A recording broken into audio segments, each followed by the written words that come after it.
All right, so now we're going to jump into our demonstration of GovGPT. We have that over here in the other window, so this is GovGPT. But first, we're going to start off with ChatGPT. So I'm going to first ask ChatGPT this question: what is the Jefferson Memorial? And ChatGPT will do a great job answering this question. I could ask it a similar question to explain explain the Jefferson Memorial as though it was an architect, or from a historical perspective, or from to a sixth grade audience, or to a college audience, or to a PhD candidate. And each time it would just do an incredible job answering or explaining and describing the Jefferson Memorial. So what I'm going to do is I'm going to go over to GovGPT and I'm going to ask it the same question. And GovGPT is going to do exactly what I want it to do. It's going to say, in this case, the requested information is not found in the retrieved data. So we've set up GovGPT so it will only answer questions on data that it has been provided. That way we can have a high degree of confidence that the answers that are provided are grounded in truth and in the information that we've loaded. So the next thing I'm going to do is I'm going to ask GovGPT, who are you? I'm GovGPT, a dedicated AI assistant for the public sector. I'm here to assist you with inquiries related to travel policy, telework policy, budget requests, federal acquisition regulations, and tax filing instructions based on the provided documents. If you have any questions or need any guidance on these topics, feel free to ask. So this is great. This is exactly what we want. We want GovGPT to be focused on the areas that we have set it up to answer questions based on actual information that's been loaded into it. So let's start asking it questions.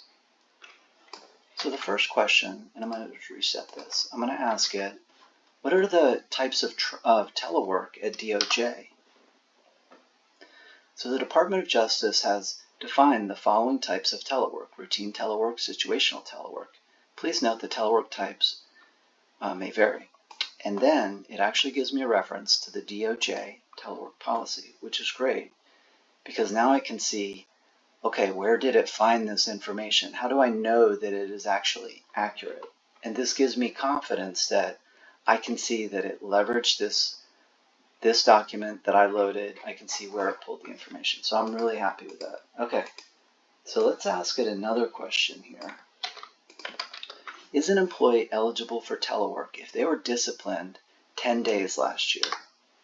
So this could be an employee that says, I was disciplined and can I have telework? So this could be somebody within your organization. According to the policy, an employee must meet certain eligibility criteria. One is that the employee must not have been officially disciplined for being absent without permission for more than 5 days. Since this employee in question has been disciplined for 10 days, they would not meet the eligibility criteria. This is perfect. This is exactly what I knew, that this provision was in the telework policy. I knew it, but an employee within my agency may not know it, and they may have a specific scenario. And that's what's great about this. I can ask it questions based on where I am in my life and the things that are going on, and it can and GovGPT can apply the data that it has and the knowledge that it's able to pull up based on my question and then answer it for my specific use case. Okay, so I've got another one here on telework. A couple more on telework, and then we're going to move on to the next topic. Can a telework agreement only require going to the office 1 day per week, per pay period? And again, it does a great job. It says a telework agreement would require an employee to go into the office at least twice a pay period. So the answer to this is no, it will not allow you to do that. And again, there's a reference here. I can pull it up. I can see the exact location where that can be found. So now I'm an employee and I say, hey, you know what? I'm gonna care for my dependents while I'm on telework because that's perfect. It's convenient. And so I ask, can I care for dependents while I'm teleworking. And again, telework can be a valuable, flexible option, which is great. It's important to consider an employee situation, such as MaxiFlex, to accommodate, but it does say an employee may not telework specifically for the purposes of fulfilling their dependent care responsibilities, which is, again, exactly what I wanted. I'm going to ask one more question on telework, and then I'm going to move on to the next topic. So do employees need to telework if there's unscheduled leave? So again, it pulls up, and the list of questions that we could ask on telework are endless, and the list of questions that people have sometimes are endless. And the great thing about this is that it will take the individual question, it will bounce it against a policy, and it will provide great responses. And if this is something that you were to use in your organization, you obviously want to test it and make sure that it's going to give responses, and always have a follow-up if you have questions, who to contact. But and in this case, it provided 2 references, so we could look at that. Okay, so I'm going to go and transition now to travel. So my question is, can travel vouchers be submitted 8 days after travel? So I'm in my 7th day, and I need to do it after 8 days. So it has the USDA travel regulation, and if I worked at an organization, I could load up my own travel regulations, but it says that you have to complete it within 5 days, which is what I knew is in the policy, but employees may not know that, and here they are, they have a question. Another great way that employees can have access to dynamically just ask any question that they have. They don't need to know where the policy is, they don't need to know what section in the policy would possibly talk about vouchers. They can just ask their question, and then they can ask follow-ups and follow-ups and follow-ups. So here's another great question that's applicable. Can I charge in, do I need to provide a receipt for an $80 Uber? And it says all expenses greater than $75 require a receipt. So it doesn't specifically talk about rideshare, but it's recommended to consult with policies. So that's the answer I was looking for, that there is a $75 requirement. Okay, so another question here. Do I need to refuel my rental car? So this is kind of a nuanced question that would be kind of deep in the policy. But it says employees who use a rental car for official travel must refuel the rental before returning it to the drop-off.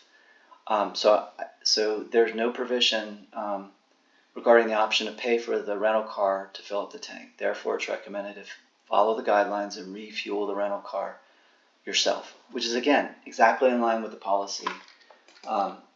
And you could adjust the setup of your generative AI solution to be more definitive. So this is saying it's recommended. You could say, when you're dealing with policy, always make it mandatory and say that you must follow the policy. You could change the language of the generative AI solution.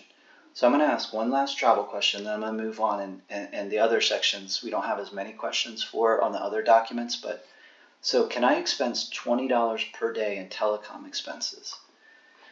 So the USDA travel policy has some real detailed regulations on how much you can charge for telecom, and it varies based on a couple items.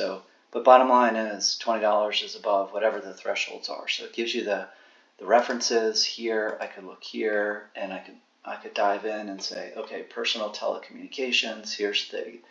Here's additional information. So I think this did a good job on that. I'm just going to clear this out and move on to budget questions. So I only have one question on the budget, and it has to do with some nuanced thing within the FCC budget. And I'm asking, can you tell me about the Universal Service Fund? So this is something within the budget, which is interesting, and this is not a bad example. I'm going to ask it to please check again for information on the FCC Universal Service Fund in the 2024 budget. I want to see if it's able to find it. I know that it's actually there. So this is an example when you're working with generative AI. It's a matter of how is the data loaded, and is it able to find the information based on what you provided? So in this case, what I would do is I would take this as a follow-up, and I'd look into why was it not able to answer that question, when in fact I know it has answered that question before. So I'm going to move on to the federal acquisition regulations and ask it a specific contracting question about full and open competition. And it is going to give me references. It's actually giving me like the policy, the subpart, another subpart 102. So this I could then look in each one and see the policy, the subparts. So that's really great. I think that's a great response. So now I'm going to move on and I'm going to ask it some questions as though I'm a citizen and I have questions on tax filing. So what are the resident requirements in Virginia? Let's see what it has to say. Okay, so determine your residency status in Virginia for tax purposes or specific requirements. 1, 2, 3, 4, 5, and then it gives me the references. So that is what I was looking for. Okay, so my next question is, do I have to enter my social security number on my tax form? I cleared that. This actually, little broom clears out your window, but I'm going to ask that question. Yes, you do need to enter your social security number. Your social security number. Okay, so if I'm somebody that doesn't like to use my social security number, that tells me I've got to do it, and then I could figure out if I had other questions on related to that. Do I need to provide my date of birth? So similarly, people don't like to provide PII. Yes, you need to provide your date of birth. And then this also would give you a reference. Okay, so the last question I'm going to ask, and it's actually related to tax filing. So this has to do with asking for an extension. So I'm going to ask this question. The important thing to note here is that this question was asked in Spanish, and the response that came back from GovGPT was in Spanish. The underlying Virginia tax instructions are in English, but this generative AI solution can answer questions in like 50, can provide answers and understand 50 languages or so. So this is really powerful when you look at interacting with non-English speaking either employees or citizens, and just how accessible you can make this information. So please provide that in English. So let's see what it actually said. Okay, yes, if you qualify for the federal foreign income exclusion and have requested an extension, and it gives you, that's it. That's actually the exact same thing that's up here. It's just in English. So it's amazing what generative AI can do, how this can help us within the federal government in so many different ways. This has just been an example in specific areas related to telework and travel and budget and regulations and citizen engagement. But there are just so many other ways that this could benefit federal agencies and help us internally and externally. So I hope that this was helpful.